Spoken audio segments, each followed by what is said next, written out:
Welcome to Man Does Tech, where I solve the problems you didn't even know you had. You'll start by connecting the phone. Use the original or certified cable to avoid intermittent connections. Once connected, unlock the iPhone and stay on the home screen so prompts appear reliably.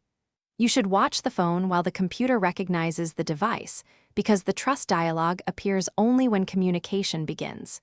If you see a pairing request on the computer first, let it finish. Then check the phone for the Trust This Computer pop-up and get ready to tap Trust. When the pop-up appears, tap Trust promptly. Delays can cancel the pairing. After tapping Trust, enter your device passcode to authorize long-term pairing. This step seals the connection. On the computer, allow access to files, photos, or backups if prompted, because denying those will block some functions.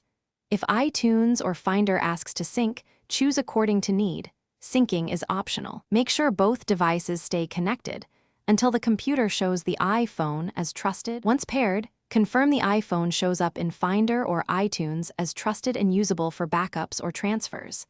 If the trust prompt never appears, disconnect, reboot both the iPhone and computer, then reconnect and try again. If problems persist, reset location and privacy on the iPhone.